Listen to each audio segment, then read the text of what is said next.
नमस्कार दोस्तों, target for success के इस ऑनलाइन प्लेटफॉर्म में आपका हार्दिक स्वागत एवं अभिनंदन है। ज्योग्राफी की क्लास पढ़ते हुए आज हमें भारत के भौतिक प्रदेश हमारा टॉपिक था। इसके अंतर्गत हमें दक्षिणी उच्च भूमि के बारे में चर्चा करनी थी। तो आइए हम शुरू करते हैं। दक्षिणी उच्च भूमि। दक्षिणी उच्च भूमि। मुझे आशा है कि आप सभी लोग स्वस्थ होंगे एवं अपनी पढ़ाई लिखाई अच्छे ढंग से कर रहे होंगे।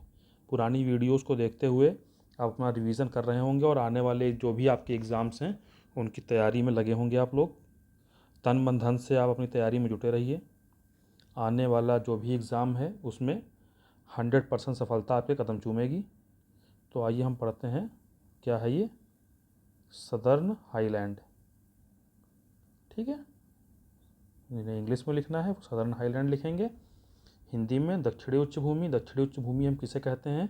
पश्चिमी घाट और पूर्वी घाट पर्वत जहाँ पर आकर मिलते हैं उस स्थान को हम दक्षिणी उच्च भूमि कहते हैं। दक्षिणी उच्च भूमि हम मैप के माध्यम से आपको बता देते हैं पहले, फिर इसके बारे में हम आपको लिखवा देंगे। ये आपका पश्चिमी घाट पर्वत हो गया, ये आपका पूर्वी घाट हो गया, और बाकी का ये जो प्लेस है ये आपका पश्चिमी घाट है इधर। ठीक है, ये आपका पूर्वी घाट है। इनका जो मिलन बिंदु है ये आप देख रहे हैं, ये भाग, इसको मैंने कलर कर दिया है ये पूरा। ये आपका दक्षिणी उच्च भूमि के नाम से जाना जाता है। ठीक है, ये भाग दक्षिणी उच्च भूमि कहते हैं हम इसको। तो आइए इसके बारे में पढ़ते हैं हम। यहाँ इसका अध्ययन करते हुए हमें तीन टॉपिक्स के बारे में पढ़ना है। पहला होगा हमारा नीलगिरी माउंटेन। दूसरा हमारा अन्नामलाई और तीसरा कार्डमम। ये इम्पॉर्टेंट हैं, यहाँ से क्वेश्चन बनता है। बाकी जो कुछ चीज़ें हैं वो मैं आपको अलग से नोट करा दूंगा। आइए पहले हम नीलगिरी के बारे में पढ़ लेते हैं। हेडिंग डालिए नीलगिरी पर्वत। ठीक है, ये सबसे ज़्यादा इम्पॉर्टेंट है। इस सबसे ज़्यादा अगर क्वेश्चन यहाँ से बनते हैं तो वह नीलगिरी से बनते हैं। नीलगिरी के बारे में पढ़ेंगे हम। तो इसका सबसे पहले हम क्या देखेंगे? हम सबसे पहले इसका विस्तार देखेंगे। विस्तार कहाँ है? विस्तार आप देखेंगे तो 3 राज्यों में विस्तार है इसका। पहला क्या हो जाएगा आपका? तमिलनाडु, केरल और कर्नाटक। ठीक है, इन 3 राज्यों में इसका विस्तार देखने को हमें मिलता है। और इसको हम यहाँ पे, ये पॉइंट नंबर 1 हो गया। पॉइंट नंबर 2 डाल के लिखेंगे, यह पर्वत ग्रंथि का उदाहरण है। पर्वत ग्रंथि, तो नीलगिरी पर्वत जो है वह पर्वत ग्रंथि का उदाहरण है। अगली लाइन से लिखिएगा, पर्वत ग्रंथि किसे कहते हैं? तो पर्वत ग्रंथि हम उसे कहते हैं जहाँ पर 2 या 2 से अधिक पहाड़ियाँ आकर मिल रही होती हैं। रिपीट कर देता हूँ, नीलगिरी पर्वत ग्रंथि का उदाहरण है। पर्वत ग्रंथि हम उसे कहते हैं जहाँ पर 2 या 2 से अधिक पहाड़ियाँ आकर आपस में मिल रही हों। यहाँ पर नीलगिरी पर्वत के अगर हम पॉइंट ऑफ व्यू से देखेंगे तो यहाँ पे पूर्वी घाट और पश्चिमी घाट आकर मिलती हैं, इसलिए हम नीलगिरी पर्वत को, इसको हम पर्वत ग्रंथि का उदाहरण कहते हैं। विस्तार मैंने आपको बता दिया। इसका सर्वोच्च शिखर जो कि दूसरा इम्पॉर्टेंट है, सर्वोच्च शिखर की आप बात करेंगे तो वह हो जाता है आपका डोडा बेट्टा। ठीक है ना, इसकी स्थिति आप देखेंगे तो यह तमिलनाडु में है। तमिलनाडु, इसके बारे में एक चीज़ और लिख लीजिए आप, यहाँ से एरो बना के लिखिएगा, यह दक्षिण भारत का दूसरा सर्वोच्च शिखर है। दक्षिण भारत का दूसरा सर्वोच्च शिखर है। अब दूसरा ये है तो पहला कौन सा है आप कमेंट सेक्शन में जल्दी से बताइए। ठीक है, तीसरा पॉइंट हो गया। चौथा पॉइंट लिखिए यहाँ पे, ऊटी या उदगमंडलम। ये आपका एक टूरिस्ट प्लेस है। यह, इसकी स्थिति एग्ज़ाम में कई बार पूछी गई है, तो आप याद रखेंगे नीलगिरी पर्वतमाला में स्थित है। और स्टेट की बात करेंगे तो स्टेट हो जाएगा हमारा तमिलनाडु। ठीक है, तमिलनाडु स्टेट में स्थित है, नीलगिरी पहाड़ियों में स्थित है। ठीक है, 5वां पॉइंट डाल के लिखिएगा, यहाँ पे एक जनजाति निवास करती है। जिसको हम क्या कहते हैं? यह टोडा जनजाति का प्राकृतिक निवास स्थल है, नीलगिरी पर्वत। ठीक है, तो ये रहा। और इसके साथ 6 पॉइंट होगा, इसको 1986 में भारत सरकार द्वारा बायोस्फीयर रिजर्व घोषित किया गया है। भारत सरकार द्वारा बायोस्फीयर रिजर्व घोषित किया गया है। ठीक है, बायोस्फीयर रिजर्व घोषित किया गया है। यह नीलगिरी के बारे में कुछ इम्पॉर्टेंट जानकारियां रहीं। चलिए आगे चलते हैं। अन्नामलाई, अन्नामलाई के बारे में आप देखेंगे। अगर आप स्थानीय भाषा में अन्नामलाई देखेंगे तो इसका मतलब होता है हाथियों का पर्वत। ठीक है, विस्तार आप इसका देखेंगे, चूँकि यह दक्षिण में स्थित है नीलगिरी के, तो जैसे ही आप विस्तार पर इसके चर्चा करेंगे तो आप देखेंगे कर्नाटक में तो इसका विस्तार नहीं है, केरल और तमिलनाडु में इसका विस्तार देखने को मिलेगा, केरल एंड तमिलनाडु। ठीक है, ये 2 स्टेट हो गए जहाँ पे आपको अन्नामलाई पर्वत का विस्तार देखने को मिलेगा। ठीक है, इसके साथ यहाँ का जो इम्पोर्टेंट चीज़ है वो है सर्वोच्च शिखर। इसका जो सर्वोच्च शिखर है वह इम्पोर्टेंट हो जाता है। क्यों हो जाता है ये भी आपको आने वाले मिनट में पता चल जाएगा। सर्वोच्च शिखर इसका है अनाई मुड़ी। ठीक, अनाई मुड़ी ये सर्वोच्च शिखर है इसका। जैसे मैंने आपको बताया डोडा बेट्टा था, ये अन्नामलाई का जो सर्वोच्च शिखर है वो क्या है, वो है अनाई मुड़ी। और अनाई मुड़ी के बारे में जो एक इन्फॉर्मेशन है वह है यह दक्षिण भारत का सर्वोच्च शिखर है, दक्षिण भारत का सर्वोच्च शिखर, इसीलिए यह बहुत इम्पॉर्टेंट हो जाता है आपके लिए।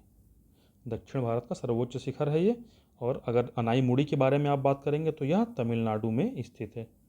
ठीक, यह रही आपको अन्नामलाई के बारे में थोड़ी सी जानकारी। आगे चलते हैं, कार्डमम के बारे में देखते हैं। कार्डमम, कार्डमम का विस्तार देखेंगे तो यह कहाँ मिलेगा, केरल में। इसका विस्तार केरल में पाया जाता है। और कार्डमम क्या, और कार्डमम के बारे में इसको क्यों, यहाँ इलायची की खेती की जाती है, इलायची का उत्पादन सबसे ज़्यादा होता है, इसलिए इसको कार्डमम पर्वत कहा जाता है। इसके साथ आप केरल के साथ आप तमिलनाडु लिख लीजिए। ज़्यादातर भाग तो इसका 80% से ज़्यादा भाग केरल में है, लेकिन कुछ भाग तमिलनाडु में भी है। ठीक है, तो ये दोनों स्टेट्स में इसका विस्तार है। कार्डमम पर्वत से आप दक्षिण में जाएंगे तो आपको मन्नार की खाड़ी बायोस्फीयर रिजर्व मिलेगा, जो कि भारत का सबसे बड़ा बायोस्फीयर रिजर्व है। ये भी आप नोट करेंगे। ठीक है, कार्डमम पहाड़ियों में जो इसका शिखर है, शिखर लिख लेते हैं हम, अगस्त मलाई है। ठीक है, शिखर अगस्त मलाई, यह आपका कार्डमम पर्वत से जो इम्पोर्टेंट चीज़ें थी वो मैंने आपको बता दी। बाकी यहाँ से और कुछ नहीं पूछा जाएगा। ठीक है, अब नोट डालिए, नोट लिखिए और नोट में पॉइंट नंबर 1 लिखिएगा। तो नोट में पॉइंट नंबर 1 में सबसे पहले आप लिखेंगे साइलेंट वैली। साइलेंट वैली या शांत घाटी केरल राज्य में स्थित है। शांत घाटी केरल राज्य में स्थित है, जैव विविधता की दृष्टि से अत्यधिक महत्वपूर्ण है। ठीक है, जैव विविधता की दृष्टि से अत्यधिक महत्वपूर्ण है। पहाड़ियों की आप बात करेंगे तो नीलगिरी पहाड़ियों में, केरल राज्य में नीलगिरी पहाड़ियों में स्थित है, जैव विविधता की दृष्टि से अत्यंत महत्वपूर्ण है। और यहाँ पर सदाबहार वन पाए जाते हैं। कैसे वन पाए जाएंगे, सदाबहार वन, ये आप नोट में लिखिएगा। और नोट में पॉइंट नंबर 2 लिखिए। एक चीज़ और इम्पॉर्टेंट है, एक तमिलनाडु में एक टूरिस्ट प्लेस है, काफ़ी इम्पॉर्टेंट है, जिसे हम जानते हैं कोडाई कोनाल के बारे, कोडाई कोनाल के नाम से। तो नोट में लिखिएगा, कोडाई कोनाल पर्यटक स्थल, कोडाई कोनाल पर्यटक स्थल, ऐसे लिखा जाएगा, कोडाई कोनाल, कोडाई कोनाल, कोडाई कोनाल पर्यटक स्थल पालनी पहाड़ियों में, कोडाई कोनाल पर्यटक स्थल पालनी पहाड़ियों में तमिलनाडु राज्य में स्थित है। ठीक है, तमिलनाडु राज्य में स्थित है। साइलेंट वैली के बारे में आपने लिख लिया है, केरल में स्थित है। ठीक है, तो यह रही जानकारी आपकी दक्षिणी उच्च भूमि से थोड़ी बहुत जानकारी। तो यहाँ पे दक्षिणी उच्च भूमि आपकी समाप्त होती है। इसके साथ अब चलिए हम चलते हैं घाट पे। ठीक है, अब हम पढ़ेंगे अगला टॉपिक अपना घाट। ठीक, जब आप घाट की बात करते हैं तो घाट में हमें अध्ययन करना है दो चीज़ों का। क्या? पहला पश्चिमी घाट, पश्चिमी घाट, और दूसरा पूर्वी घाट का। ठीक है, पश्चिमी घाट और पूर्वी घाट का अध्ययन करना है। इससे पहले एक चीज़ मैं आपको, ये जो मैंने अभी आपको दक्षिणी उच्च भूमि पढ़ाई है, इसका मैं मैप के माध्यम से आपको थोड़ा सा बताना चाहता हूँ, जिससे आपके लिए हमेशा के लिए ये चीज़ें याद हो जाएं। ठीक है, चलिए आइए यहीं पे देख लेते हैं। जब आप मैप बनाएंगे तो ये कुछ ऐसे आप दिखाएंगे मैप में। ये भाग आपका हो गया केरल का। ठीक है, मैप बनाना आप लोग सीख लीजिए। ठीक है,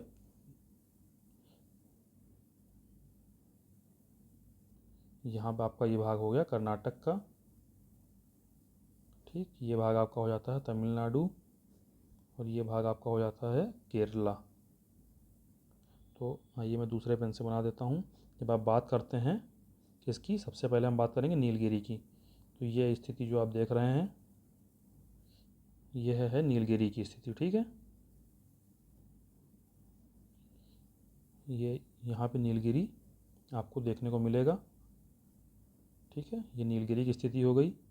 यहीं पे बीच में क्या स्थित है? ऊटी। ठीक, ये स्थिति आपको हो गई। मैं यहाँ लिख दे रहा हूँ नीलगिरी, नीलगिरी। और जो यहाँ पे एक ब्लैक सब ये पॉइंटेड है, ये क्या है? ये है ऊटी, ऊटी है ये। ठीक है, ये आपको नीलगिरी हो गई और ये ऊटी है, मैंने आपको दिखाया। अब आगे चलते हैं। आगे मैंने आपको अन्नामलाई के बारे में बताया है। तो आप जब अन्नामलाई के बारे में देखेंगे तो कुछ स्थिति आपको यहाँ पे ऐसे देखिएगी अन्नामलाई की। ये अन्नामलाई हो गया। इसके साथ यहाँ पे ऐसे वी की आकृति बनाते हुए ये पालनी पहाड़ियाँ हो गई। और यहीं पे अगर आप थोड़ा सा नीचे देखेंगे, मैंने तीनों पहाड़ियाँ अलग अलग कलर से बना दी हैं ताकि आपको कोई परेशानी ना हो। ठीक है, अब यहाँ पे एक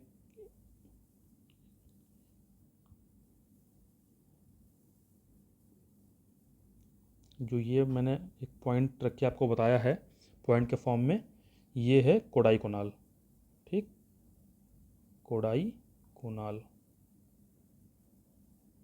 और कोडाई कोनाल कहाँ पर स्थित है ये आप जान रहे हैं, पालनी पहाड़ियों में स्थित है। यहाँ पे लिख दे रहा हूँ मैं, पालनी पहाड़ियाँ।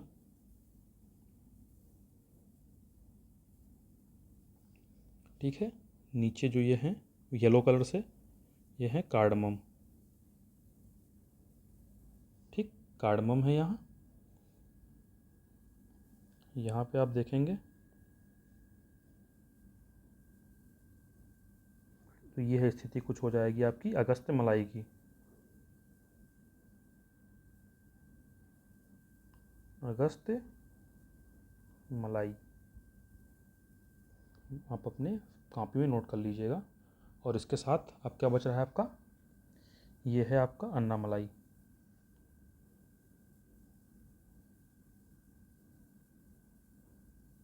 अन्नामलाई, और यहीं पे कुछ स्थिति पाई जाती है अनाईमुड़ी की।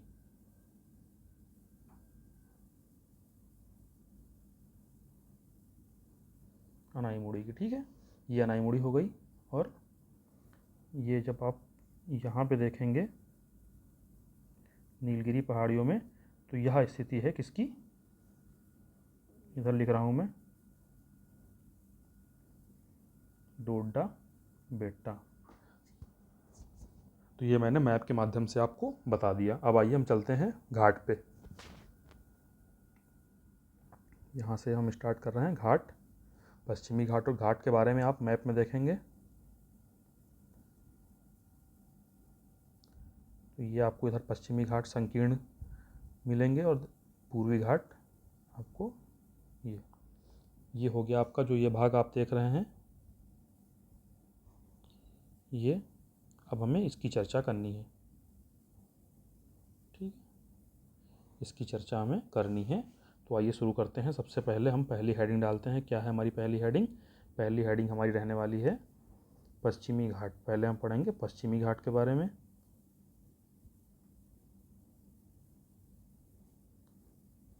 सबसे पहले पश्चिमी घाट के बारे में हम अध्ययन कर लेते हैं, फिर हम पूर्वी घाट के बारे में भी अध्ययन करने की कोशिश करेंगे। ठीक है, तो पश्चिमी घाट के बारे में जब आप पढ़ते हैं तो पश्चिमी घाट का विस्तार आपको कहाँ से कहाँ तक देखने को मिलता है? तो इसका विस्तार आप देखेंगे उत्तर में, कहाँ से? ताप्ती।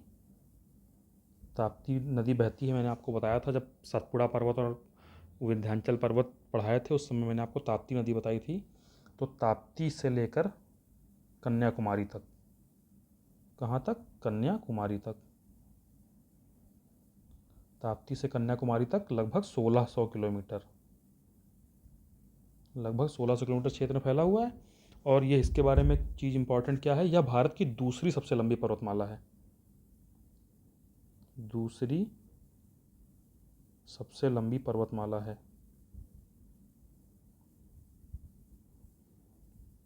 सबसे लंबी पर्वतमाला है। तो अब आप कमेंट में बताइए कि पहली कौन सी है। अगर दूसरी ये है तो पहली कौन सी है? कमेंट सेक्शन में बताइए। आपके लिए 10 सेकंड का समय है। और इसकी जो औसत ऊंचाई है, औसत ऊंचाई आप नोट कर लीजिए। 1600 नहीं, लगभग ये 1200 है। 1200 मीटर। ठीक है। और ये जो दूसरी सबसे लंबी पर्वतमाला है, तो पहली जो है आपकी पहली हिमालय है। ठीक है, पहली हिमालय। और अगर आप देखिए विस्तार में, अगर आप देखेंगे, अगर आप पूरा पूर्व से पश्चिम की बात करेंगे, पूर्व से पश्चिम की बात करेंगे तब तो हिमालय है। अगर आप उत्तर दक्षिण की बात करते हैं तो ये प्रथम स्थान पे आ जाएगा पश्चिमी घाट। ये भी याद रखिएगा। अगर कभी आयोग थोड़ा सा टेक्निकल क्वेश्चन बनाता है और अपने क्वेश्चन में वो पूछ लेता है कि उत्तर दक्षिण में भारत की पहली कौन सी है, तो पश्चिमी घाट हो जाएगी। ठीक है। देखिए हिमालय का विस्तार आपने देखा है कि कुछ इस प्रकार है। ठीक है, और जबकि ये आपका इस प्रकार है पश्चिमी घाट। तो ये आप याद रखिएगा। थोड़ा सा टेक्निकल क्वेश्चन है, कभी आता है तो आप गलत नहीं करेंगे। चलिए आगे बढ़ते हैं। जो पश्चिमी घाट है इसका एक नाम और भी है, यहीं पे मैं लिख देता हूँ।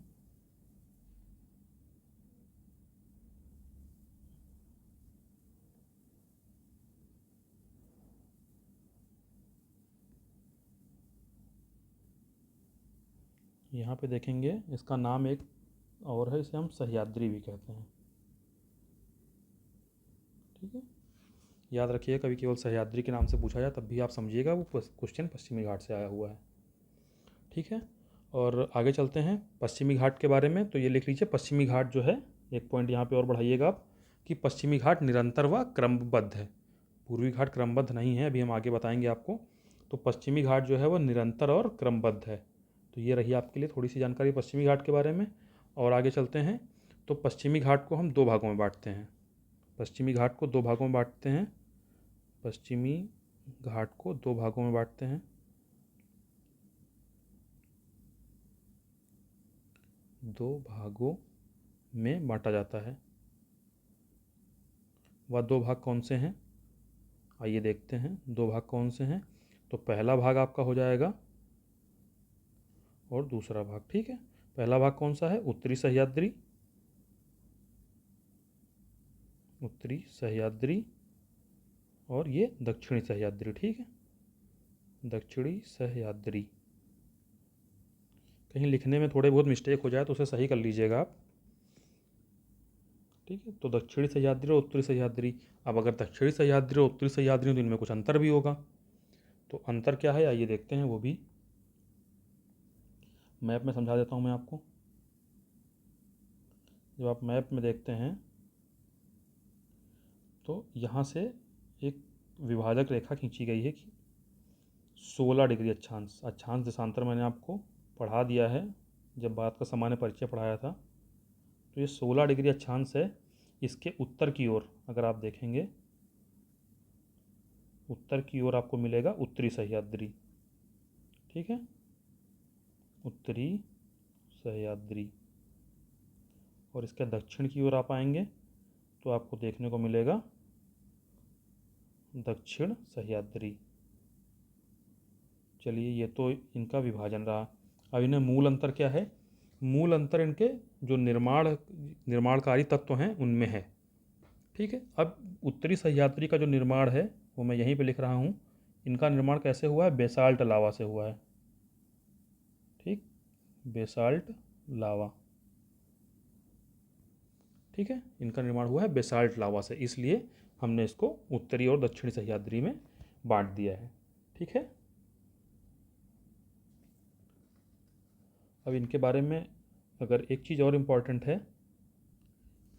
अच्छा हाँ, ये दक्षिणी सह्याद्री में रह गया बताना, इसका निर्माण जो हुआ है वह नीस व ग्रेनाइट, नीस और ग्रेनाइट से हुआ है इसका निर्माण। ये इनका मुख्य अंतर है। ठीक है, अब देखते हैं कि हम पश्चिमी घाट की सर्वोच्च शिखर, पश्चिमी घाट का सर्वोच्च शिखर, सर्वोच्च शिखर। तो पश्चिमी घाट का जो सर्वोच्च शिखर है वो हो जाता है हमारा कुद्रेमुख। ठीक, पश्चिमी घाट का सर्वोच्च शिखर है कुद्रेमुख। चलिए, ये हो गया। अब लेकिन यहाँ से हम जब हमने इसको दो भागों में बांटा है, उत्तरी और दक्षिणी, तो उसके आधार पर भी हम देख लेते हैं। पश्चिमी घाट, उत्तरी और दक्षिणी सह्याद्री आप लिखिएगा, उत्तरी सह्याद्री और दक्षिणी सह्याद्री। जब आप उत्तरी सह्याद्री की बात करते हैं तो ये यहाँ पे इसके दो शिखर हैं इम्पॉर्टेंट, और दो ही शिखर इसके इम्पॉर्टेंट हैं। ठीक है, एग्ज़ाम्स में पूछे गए हैं इसलिए बताना ज़रूरी है यहाँ पे। कलसूबाई, ठीक, कलसूबाई इम्पॉर्टेंट है, और दूसरा महाबलेश्वर, महाबलेश्वर दोनों इम्पॉर्टेंट हैं, ये आप याद रखिएगा। कुद्रेमुख अभी आपने देखा है, कुद्रेमुख, और दूसरा पुष्पगिरी।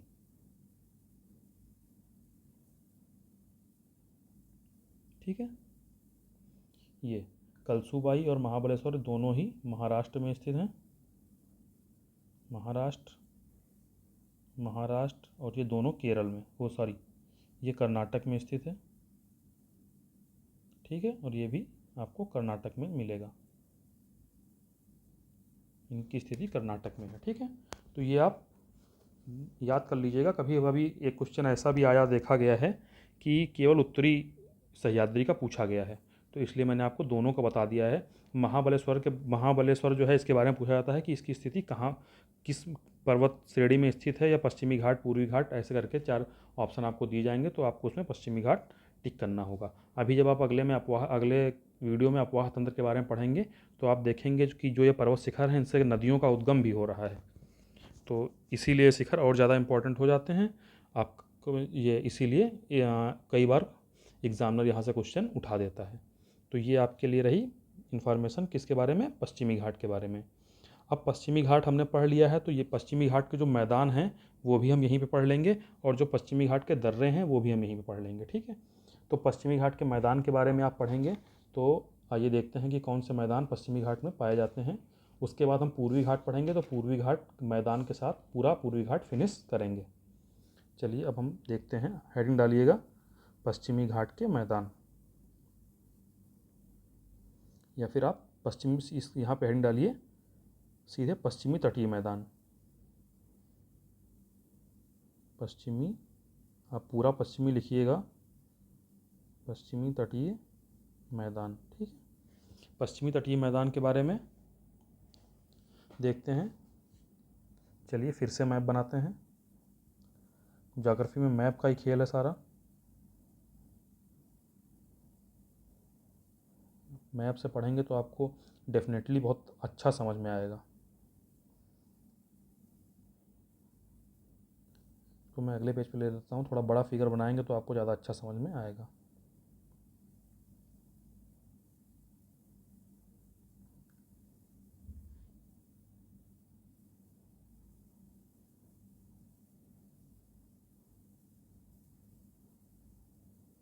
ठीक, ये रहा इंडिया का मैप। तो आइए हम देखते हैं कि जो हमारे तटीय मैदान हैं उनका विस्तार क्या है। ठीक है, आप एक यहाँ से ये लाइन खींच दीजिए और यहाँ पे आप देखिएगा स्थिति है गोवा की। ठीक है, यहाँ पे आपका गोवा स्थित है। तो यहाँ तक का जो क्षेत्र है इसको हम क्या कहते हैं, ये हमारा क्षेत्र कहलाएगा कोंकण, कोंकण तट। ठीक है, ये तो हो गया कोंकण तट। ठीक है, अब चलते हैं आगे। यहाँ पर एक हमारा बंदरगाह स्थित है, एक शहर मंगलोर।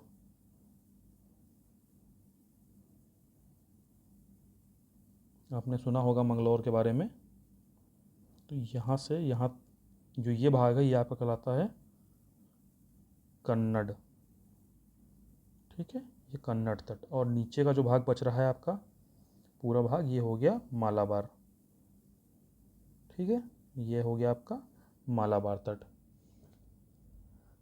ठीक है, कोंकण तट हो गया, कन्नड़ तट हो गया और मालाबार तट हो गया। ये आपके लिए इम्पॉर्टेंट है, ये क्वेश्चन आपसे पूछा जाता है, इसलिए ये भूलिएगा मत, याद रखिएगा इसे। ठीक है, एक चीज़ और है, काठियावाड़ तट भी यहीं इधर ही स्थित है। जो ये आपका गुजरात का भाग है, इधर काठियावाड़ तट। ठीक है, जो पश्चिमी घाट का उत्तरी जो तटीय मैदान है काठियावाड़ तट कहलाता है। खंभात की खाड़ी से कच्छ की खाड़ी तक विस्तृत है। ठीक है,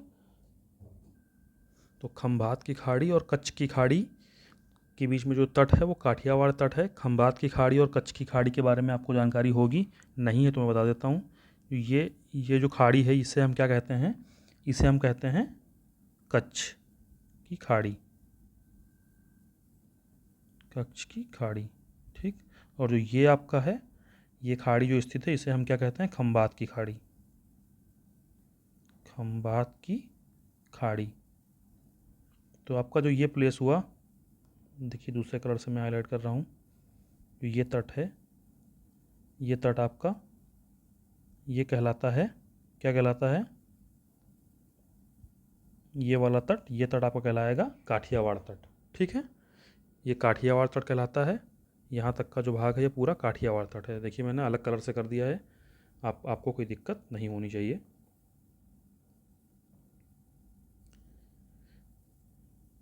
ये देखिए जो येलो कलर से है, येलो कलर से आपका क्या है, कोंकण तट है। येलो कलर वाला कोंकण तट है आपका। ग्रीन कलर से मैं कर देता हूँ आपका, ये भी आप अपनी कॉपी में अलग अलग पेन से दर्शा लेंगे ताकि भविष्य में आप कभी भी पढ़ें तो एक बार में आपको समझ में आ जाए। ये आपका कन्नड़ तट हो गया, और ये जो ब्लैक कलर से मैंने आप बनाया है ये आपका हो गया क्या, मालाबार। ठीक है, मैंने सारे तट रेखाएं अलग अलग कलर से दर्शा दी हैं। अब उम्मीद है कि आपको यहाँ से कोई दिक्कत नहीं होगी। चलिए आगे चलते हैं, अब थोड़ी जानकारी इनके बारे में हासिल करते हैं। तो पहले काठियावाड़ तट, काठियावाड़ तट। ठीक है, काठियावाड़ तट के बारे में आप देखेंगे तो यहाँ पे पश्चिमी घाट का उत्तर तटीय मैदान काठियावाड़ तट कहलाता है। नोट कर लीजिएगा, पश्चिमी घाट का उत्तर तटीय मैदान काठियावाड़ तट कहलाता है। आप वीडियो की जो स्पीड है उसे थोड़ा स्लो कर लीजिएगा और नोट करते रहिएगा। ठीक है, यह खंभात की खाड़ी से कच्छ की खाड़ी तक विस्तृत है, मैंने अभी आपको बताया है। ठीक है, और यहाँ पर एक फेमस चीज़ है, क्या है वो फेमस चीज़, एशियाई शेर और गिरी की गाय। ठीक है, इन दो चीज़ों का संरक्षण किया गया है। गिरी राष्ट्रीय उद्यान स्थित है, पता होगा आपको, जानकारी होगा। गिरी राष्ट्रीय उद्यान जहाँ पे एशियाई शेर और गिरी की गाय संरक्षित हैं, इम्पॉर्टेंट है ये। ठीक है, इसलिए इसको याद रखिएगा ये। और यहाँ पे अगर आप देखेंगे तो आपको कपास, मूंगफली और तिलहन, इन चीज़ों की मुख्यतः खेती की जाती है। उसके साथ काठियावाड़ तट पर पेट्रो रसायन का भंडार भी स्थित है। ठीक है, ये इम्पॉर्टेंट है, काठियावाड़ तट पे पेट्रो रसायन का भंडार भी पाया जाता है। खेती की जाती है, कपास हो गया आपका, मूंगफली हो गई और तिलहन की। ठीक है, एशियाई शेर और गिरी की जो गाय है उसका संरक्षण हम जो है हमारी सरकार द्वारा यहाँ पर किया गया है। तो ये आपका काठियावाड़ तट हो गया। आगे चलते हैं कोंकण तट। इनके विस्तार के बारे में क्वेश्चन पूछा जाता है। तो काठियावाड़ तट के बारे में मैंने आपको बता दिया कि खंबात की खाड़ी, कच्छ की खाड़ी से खंबात की खाड़ी तक विस्तार है। कोंकण तट के बारे में आप देखेंगे तो यह महाराष्ट्र और गोवा में, ठीक है, कहाँ स्थित है? महाराष्ट्र और गोवा में।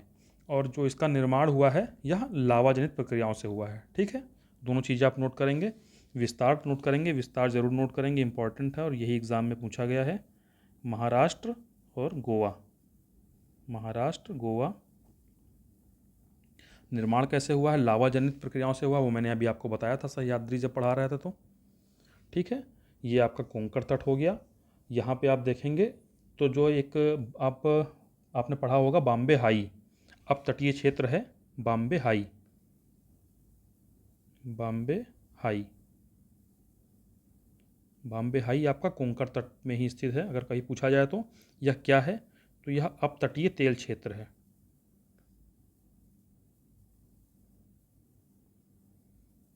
अपतटीय, अपतटीय तेल क्षेत्र। अपतटीय का मतलब ये होता है कि यह समुद्री क्षेत्र में स्थित है, ठीक है। तो ये हो गया बॉम्बे हाई आपका कहाँ पर स्थित है, तो कोंकण तट है वहाँ पर। आपका कोंकण जो तट मैंने बताया है इसी बीच में, ये कोंकण तट पर नहीं स्थित है बेसिकली, लेकिन अगर आपको देखेंगे तो इसका कोंकण तट वाले क्षेत्र में ही विस्तार आपको मिलेगा, इसलिए हमने कोंकण तट के साथ ऐड कर दिया है। बाकी महाराष्ट्र गोवा में इसका विस्तार है। बॉम्बे हाई अपतटीय तेल क्षेत्र यहीं पे पाया जाता है, ठीक है। ये आपके लिए कोंकण तट के बारे में जानकारी हुई। अब चलते हैं अगले, अगला तट हमारा कौन सा है? तो अगला तट हमारा देखते हैं कौन सा है। अगला तट हमारा रहेगा कन्नड़, या इसे हम कनारा भी कहते हैं, ठीक है, कन्नड़। इसी के साथ आप कनारा भी लिख लीजिए, क्योंकि कभी अगर कनारा पूछा जाए तो आप कंफ्यूज ना हो, ठीक है। इसका विस्तार आप देखेंगे तो आपको इसका विस्तार आपको मिलेगा, थोड़ा बहुत आपको विस्तार कर्नाटक में देखने को मिलेगा, ठीक है। इसका विस्तार आपको कर्नाटक में मिलेगा देखने को। और ये जो क्षेत्र है यह फेमस किस लिए है? प्राचीन काल से फेमस होता चला आ रहा है, इसी के चक्कर में हमारा देश गुलाम भी हुआ। यह मसाला, रबर और कहवा की खेती की जाती है यहाँ पे, ठीक है। मसाला नोट कर लीजिए आप, कर्नाटक क्षेत्र में इसका विस्तार है, विस्तार कर्नाटक, ठीक है। और यहाँ पे खेती किसी की जाती है? मसाला, रबर और कहवा की खेती की जाती है, ठीक है। चलिए आगे चलते हैं। अब हम देखते हैं मालाबार, मालाबार तट, मालाबार तट। मालाबार तट के बारे में देखेंगे तो इसका विस्तार आपको मिलेगा कहाँ पे? केरल में। ये क्वेश्चन बहुत, मालाबार तट बहुत बार पूछा गया है, केरल में। कई बार ये क्वेश्चन पूछा जाता है कि जब मानसून सबसे पहले जब आता है तो कहाँ पर टकराता है, तो मालाबार तट ही ऑप्शन होता है, वहाँ पे कई बार क्वेश्चन पूछा गया है। तो मालाबार तट का विस्तार केरल में है। यहाँ भी, यह भी मसालों के लिए फेमस है, नोट कर लीजिएगा आप, ठीक है। चलिए आगे चलते हैं। और इस जो आपका ये तटीय क्षेत्र है, तटीय मैदान है, इसके बारे में अगर आप देखेंगे तो इसकी चौड़ाई ज़्यादा नहीं है, ठीक है। इसकी जो चौड़ाई है आपके तटीय मैदान की, तो तटीय मैदान की चौड़ाई कितनी है? तटीय मैदान, पश्चिमी तटीय मैदान, पश्चिमी तटीय मैदान की चौड़ाई अगर टोटल आप देखेंगे तो ये है आपकी 64 किलोमीटर लगभग, ठीक है। ज़्यादा चौड़ा क्षेत्र नहीं, सकरा क्षेत्र है ये। 64 किलोमीटर इसकी लगभग आपको चौड़ाई देखने को मिलेगी, ठीक है। अब इसके साथ एक इम्पॉर्टेंट चीज़ ये हो जाती है कि आप देखेंगे अगर पश्चिमी तटीय मैदान में, तो यहाँ पर छोटी और तीव्रगामी नदियाँ बहती हैं। इनकी लंबाई ज़्यादा नहीं होती नदियों की, क्योंकि ज़्यादा ये जो 64 किलोमीटर क्षेत्र आप देख रहे हैं, या जो आपका पश्चिमी घाट पर्वतमाला है, इन्हीं से नदियाँ निकलती हैं, यहीं पे इनका उद्गम है। जैसे कि यहाँ पे जो हिमाच्छादित चोटियाँ हैं उनसे ही निकलती हैं ये पश्चिमी तटीय जो मैदान की नदियाँ हैं। तीव्रगामी होती हैं, प्रवाह तेज होता है, और प्रवाह तेज होता है तो आप जान रहे हैं कि यह डेल्टा का निर्माण नहीं करेंगे, क्योंकि मैंने आपको डेल्टा के बारे में, डेल्टा का जो निर्माण होता है वो कैसे होता है ये मैंने आपको बता रखा है। तो यह, इनका जब प्रवाह काफ़ी तेज होता है, तीव्रगामी नदियाँ होती हैं, प्रवाह बहुत तेज होता है, इसलिए यह डेल्टा का निर्माण नहीं करती हैं, क्योंकि जो अपने साथ निक्षेप बहा के लाती हैं वह निक्षेप इनकी गति तेज़ होती है, इसलिए पूरा सारा का सारा निक्षेप यह समुद्र में ही गिरा देती हैं। और जब समुद्र में निक्षेप गिराती हैं तो वहाँ पर एस्चुअरी का निर्माण करती हैं। किसका निर्माण करती हैं? एस्चुअरी। बहुत बार क्वेश्चन पूछा गया है कि इनमें से कौन सी नदी डेल्टा का निर्माण न करके एस्चुअरी का निर्माण करती है, तो नर्मदा और ताप्ती दो फेमस नदियां हैं जो डेल्टा का निर्माण न करके एस्चुअरी का निर्माण करती हैं। और एस्चुअरी का निर्माण क्यों होता है ये मैंने आपको बताया। इसको हम अगर हिंदी में ये पूछा जाए तो इसको ज्वार नदमुख कहा जाता है, ज्वार नदमुख। ठीक है, ये हो गया एस्चुअरी। तो ये पश्चिमी तटीय मैदान की जो नदियां हैं उनकी एक विशेषता रही। एक दूसरी विशेषता पश्चिमी जो या तटीय मैदान है इसकी एक विशेषता और है, क्या है? यहाँ पे आपको लैगून झीलें मिलती हैं। दूसरा पॉइंट डाल के लिखिए, लैगून झीलें।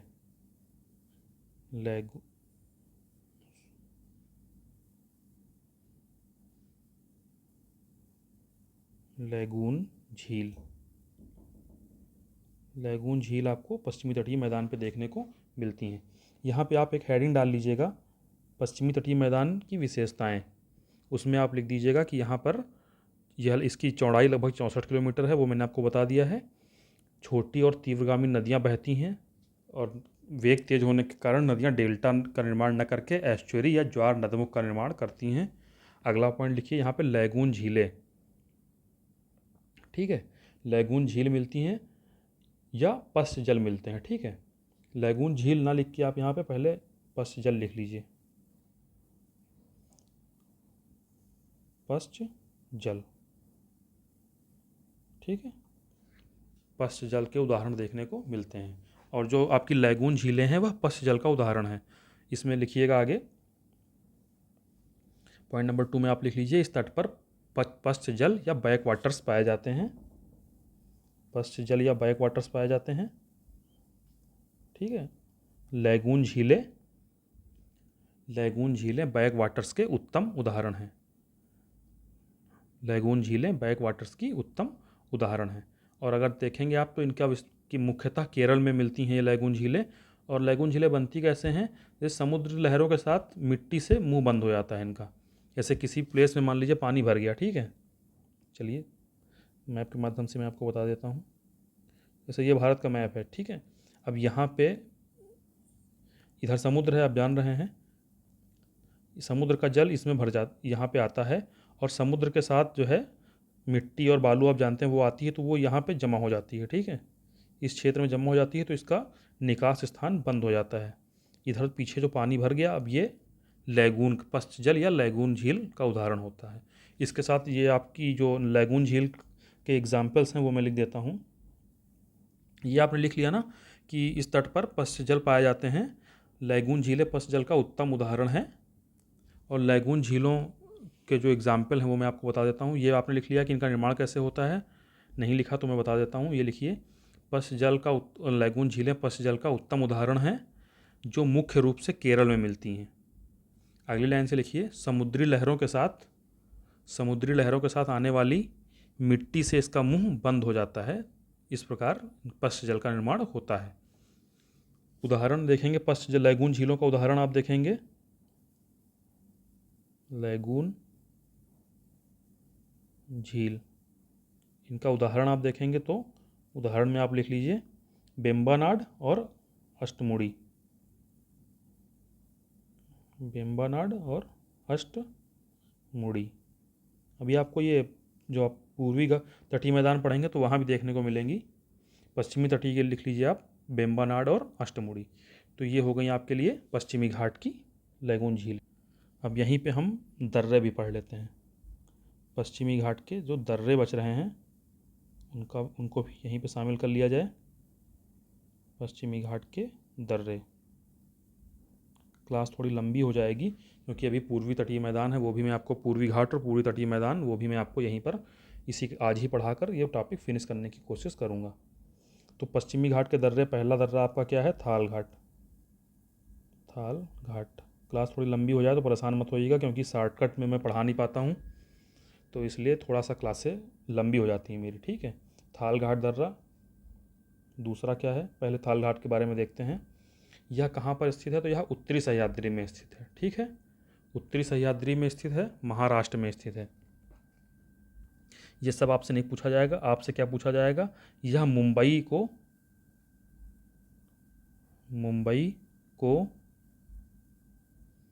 नागपुर के रास्ते कोलकाता से जोड़ता है। नागपुर के रास्ते कोलकाता से जोड़ता है, आपसे ये पूछा जाएगा। कोलकाता से जोड़ता है। अगर ये आपको याद रहेगा, मुंबई को जोड़ता है, तो जाहिर सी बात है कि यह महाराष्ट्र में ही स्थित होगा। ठीक है, चलिए आगे देखते हैं। उत्तरी सह्याद्री में स्थित है, ये भी आपको इसी से कंफर्म हो जाएगा। अगला भोरघाट।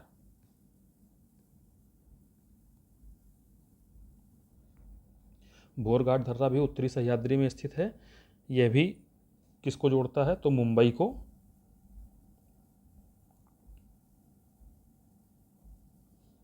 पुणे से जोड़ता है। मुंबई के बारे में शायद आपको जानकारी होगी ही कि जो मुंबई है यह सालसेट द्वीप पर बसा हुआ है। ठीक है, यह सालसेट द्वीप पर बसा हुआ है, और मुंबई जो है आपका ये पश्चिमी जो तटीय मैदान है उसी क्षेत्र में है मुंबई। ठीक है, जब आप मुंबई से शेष भारत में आते हैं तो यह आपको पश्चिमी घाट पर्वत पार करना पड़ता है। पश्चिमी घाट पर्वत पार करेंगे आप, तब आप पहुंचेंगे। देखिए मैं मैप में आपको बता ही देता हूं, ताकि आपके लिए कोई, ये मैंने आपको बताया था, तो मुंबई की स्थिति इधर है। ठीक है, इधर मुंबई की स्थिति है। जब आप यहाँ पे आएंगे तो पहले पश्चिमी घाट दर्रा पार करें, पश्चिमी घाट को पार करेंगे, तब आप मुंबई पहुँचेंगे। और इन्हीं लिए इन दर्रों का हम यूज़ करते हैं, जो दर्रे मैं आपको पढ़ा रहा हूँ। मुंबई को पुणे से जोड़ता है। ठीक है, पुणे से जोड़ेगा, और पुणे, ये मुंबई को पुणे से, और फिर आगे यही चेन्नई। ठीक है, मुंबई से पुणे, पुणे से चेन्नई। ठीक, ये ऐसे कई कई एग्ज़ाम में लिखा मिलता है, मुंबई पुणे चेन्नई। ठीक है, तो अगर हमको मुंबई से पुणे जाना है तो हमें कौन सा दर्रा इस्तेमाल करना होगा, भोरघाट दर्रा। ठीक है, अब अगला देखते हैं, एक और हो गया पालघाट। पालघाट दर्रा। ठीक, यह दर्रा कहाँ है, यह पश्चिमी घाट के दक्षिण में स्थित है। ठीक है, यह केरल को, ठीक, कालीकट ब्रैकेट में लिख लीजिए केरल। केरल को किससे जोड़ेगा, तो यह केरल को आपको जोड़ेगा त्रिचूर, कोयम्बटूर। ठीक, ये तमिलनाडु में है, व इरोड को जोड़ता है। ठीक है,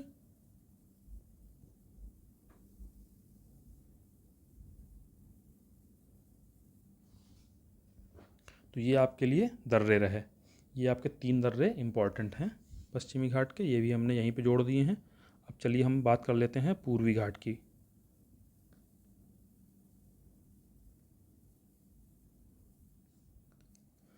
तो पूर्वी घाट के बारे में आप सबसे पहले तो यही लिखेंगे कि यह जो पूर्वी घाट है यह निरंतर और क्रमबद्ध नहीं है। और निरंतर और क्रमबद्ध क्यों नहीं है, क्योंकि पश्चिमी घाट से बहुत सारी नदियाँ निकलती हैं। वह नदियाँ उन नदियों के द्वारा अपरदन किया गया है और इन्हें काट दिया गया है।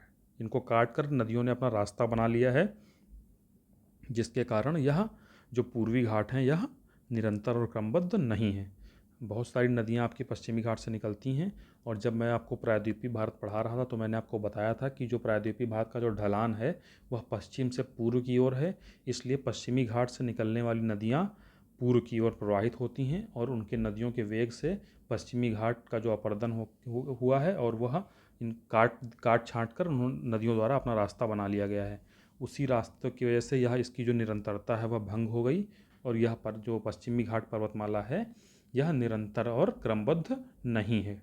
ठीक है, तो या तो पूर्वी घाट के बारे में जानकारी रही, ये आप नोट करिएगा। लंबाई देखेंगे आप तो लगभग 1300 किलोमीटर आपको देखने को मिलेगी, और औसत ऊंचाई आप देखेंगे, औसत ऊंचाई जब आप देखेंगे तो ये हो जाएगी कितनी, 615 मीटर। ठीक है, 615 मीटर लगभग औसत ऊंचाई हो जाएगी। चौड़ाई थोड़ी सी इनकी ज़्यादा है, चौड़ाई देखेंगे जैसे वहाँ में हमने देखी थी तो 60 से 65 किलोमीटर के बीच थी। ये आप जब उत्तरी भाग में देखेंगे, उत्तरी और दक्षिणी भाग में जो आपका पूर्वी घाट है थोड़ा सकरा होता जाता है, लेकिन उत्तरी भाग में इसकी जो चौड़ाई है वह 190 किलोमीटर है लगभग, और दक्षिणी भाग में लगभग 75 किलोमीटर। ठीक, यह चौड़ाई है। अब पूर्वी घाट की सर्वोच्च चोटी अरोया कुंड। ठीक है, सर्वोच्च चोटी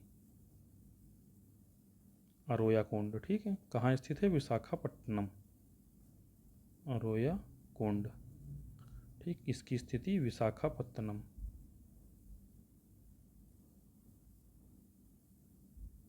विशाखापट्टनम में स्थित है। ऊंचाई जानना चाहते हैं अगर तो लिख लीजिए 1680 मीटर। दूसरी सेकंड सर्वोच्च चोटी अगर आप देखेंगे तो वह हो जाएगी क्या? महेंद्र गिरी। ठीक, महेंद्र गिरी कहाँ पे स्थित है? यह स्थित है उड़ीसा में। इसकी भी आप ऊंचाई लिखना चाहते हैं लिख लीजिए, याद मत करिएगा क्योंकि आपका टाइम वेस्ट होगा। Sorry, 1501 metre. ये आपकी चोटियाँ रहीं। ठीक है, यहाँ पे आप अब नोट लिख के 2-3 पॉइंट जो इम्पोर्टेंट हैं वो नोट कर लीजिए। यहाँ पे आपके एग्ज़ाम के पॉइंट ऑफ व्यू से इम्पोर्टेंट रहने वाले हैं, कभी भी क्वेश्चन वहाँ से बन सकता है। ठीक है, तो नोट नंबर 1 लिखिए। सबसे पहले आप लिखेंगे कि यहाँ पे एक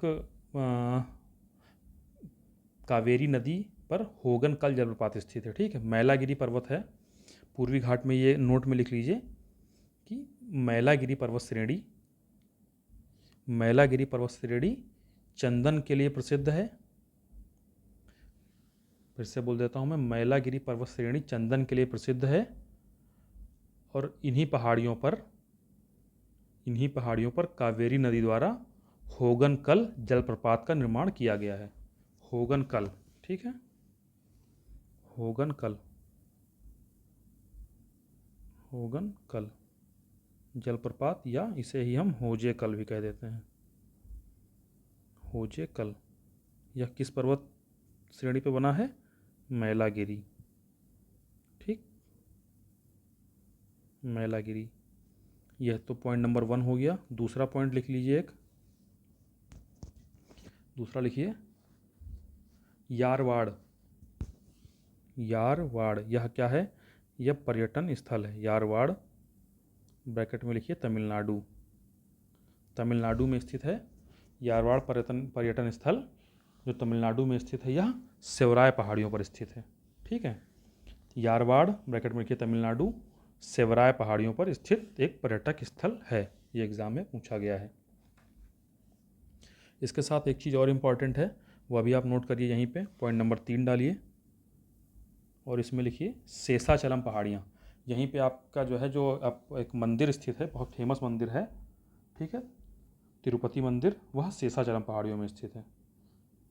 यह आप नोट कर लीजिए, शेषाचलम पहाड़ियों में तिरुपति मंदिर स्थित है। यह भी क्वेश्चन आपसे पूछा गया है। ठीक है, तो यह जानकारी आपको रही पूर्वी घाट के बारे में। अब आइए हम पूर्वी मैदान के बारे में थोड़ी सी चर्चा कर लेते हैं। तो पूर्वी तटीय मैदान,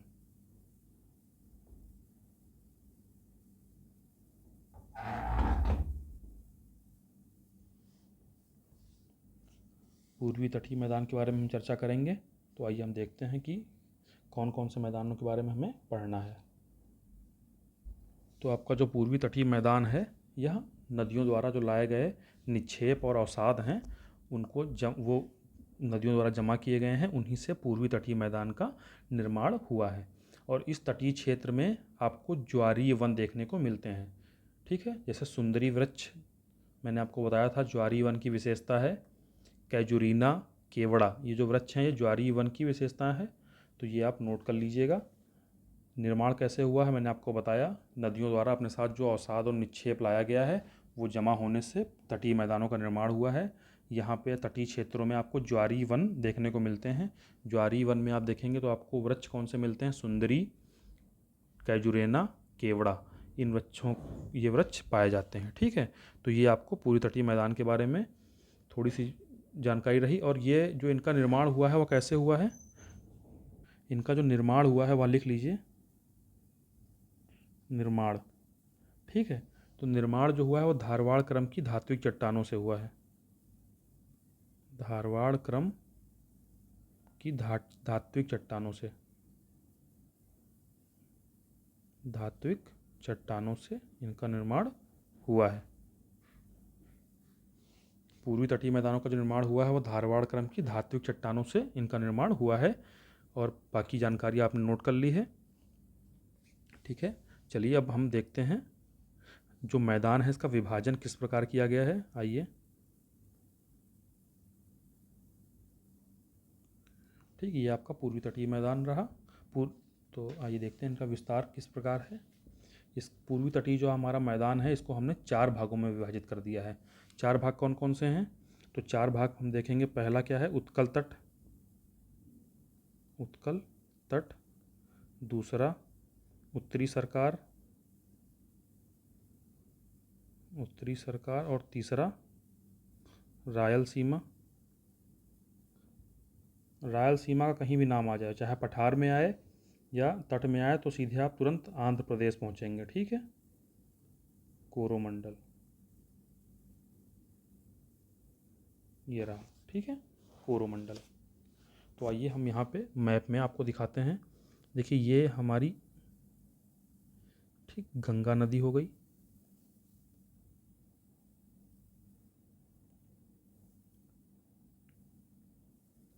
गंगा रिवर। ठीक है, चलिए देख, ये महानदी। ठीक है, महानदी के बाद ये कृष्णा। ठीक है, और ये कावेरी।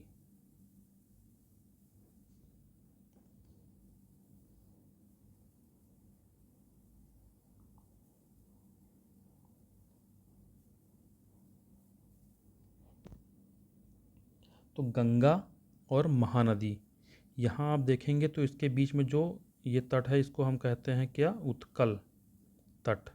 ठीक है, महानदी से कृष्णा के बीच में आप देखेंगे तो हम कहते हैं उत्तरी सरकार।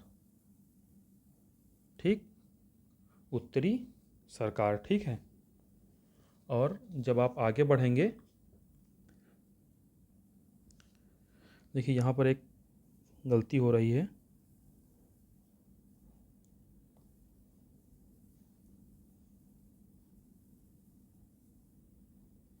चलिए आगे बढ़ते हैं।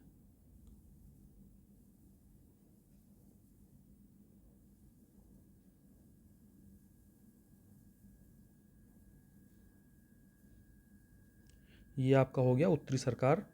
और गंगा हो गई, गंगा नदी हो गई। गंगा नदी से लेकर आपका महानदी के बीच में जो तट है वो है उत्कल तट। ठीक है, अब जब हम आप आगे देखेंगे उत्तरी सरकार के बारे में, तो यह महानदी से लेकर गोदावरी तक है। ठीक है, मैंने यहाँ पर गलती से गोदावरी नदी छूट गई थी मुझसे।